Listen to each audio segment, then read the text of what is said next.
Hey, good morning. Stephen Moore with ENGR Solutions. I want to talk real quick about a situation that we as land surveyors run into more often than not.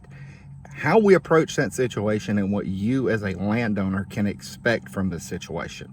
And that situation is disturbed property corners. What's a disturbed property corner?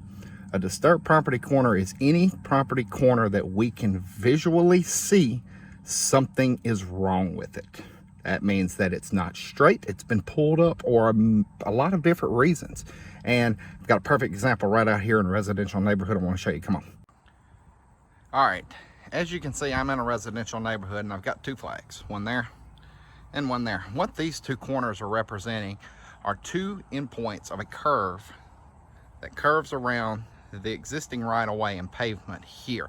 Now, published from the original surveying plat of the subdivision, I know that I have a straight line distance from that one to that one, which is known as a chord distance and bearing. The problem is both of these are disturbed, and let's walk over there and I'll show you how. Okay, at our first corner here, as you can see, I've dug a hole. I used a magnetic metal locator to find this corner. And as you can see, this corner is very much horizontal. It is not supposed to be like that. It is supposed to be vertical, straight up and down in the ground. It also does not have a cap. This subdivision would probably have been built at the time when surveyors would have used caps. So automatically when I find this, I know that this has been disturbed. Now, how do I approach this situation when I find something like this? Do I reset it? No, I do not. Because of that reason, I do not want to pull it up and disturb it. And as you as a landowner, if you look for your own property corners and find this, leave this exactly like you find it. Because what I'm going to do is I found the end of the rebar. I'm going to trace the rebar back to the point that it goes into the ground. And I'm going to take a shot right here where it enters the ground. I'm not going to take a shot anywhere else up here on it because this is the entry point. Okay, so we're at corner number 2.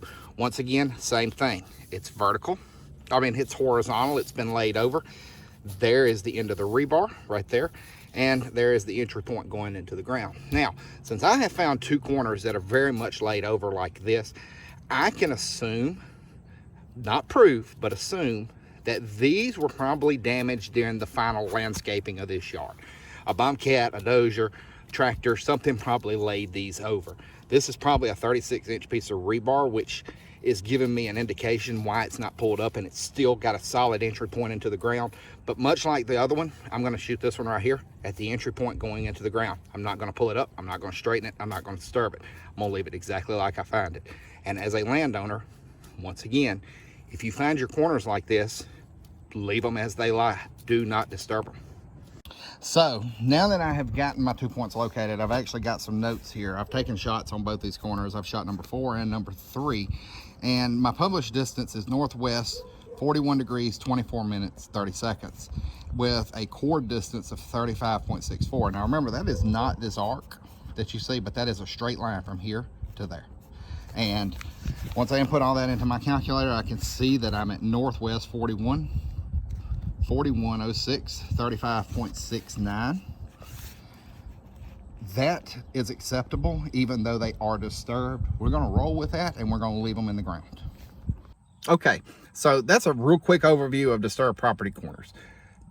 We find them disturbed in a lot worse situations than this. Luckily, they still had rebar in the ground and we were able to take 2 shots on the curve where they enter the ground and get a very good check within 0.04 of a foot of where the published distance says they were, and within 20 minutes of a bearing. Now, I'm not actually oriented to that chord. I'm actually oriented to the road that you see behind me because it's permanent, it's solid, and it's not disturbed. I trust that road more than I do those 2 points. But we're not going to reset new corners at those disturbed corners because they are still good. They're just bent over on the top. On the plat, when we draw a new plat for this house, we are going to indicate that those 2 corners are disturbed and leave them as they lie. We don't want to start a pin farm out here in a subdivision where their surveyors quite a bit. We want to keep confusion down. So if you're a landowner and you do find your corners in a situation like this, what do? The best thing that you can do is, if you question that corner at any time, and that goes for any corner that you have, is pick up the phone, Google search, and find you a surveyor to come verify your property corners. That is the only way you're going to know if they are correct. Find you a surveyor, get it done correctly. If you are in the state of Alabama, from the Gulf Coast to Tennessee, Mississippi to Georgia, be sure to find us, ENGR Solutions. We serve all of Alabama, and we'll be glad to help you out with your land surveying needs. We're licensed and insured, so you don't have to worry. Other than that, thank you for watching the video. Be sure to like, subscribe, and comment down below. And if you have any questions about surveying, be sure to drop a question down below. Other than that, once again, I'm Stephen Moore with ENGR Solutions. Have a good day.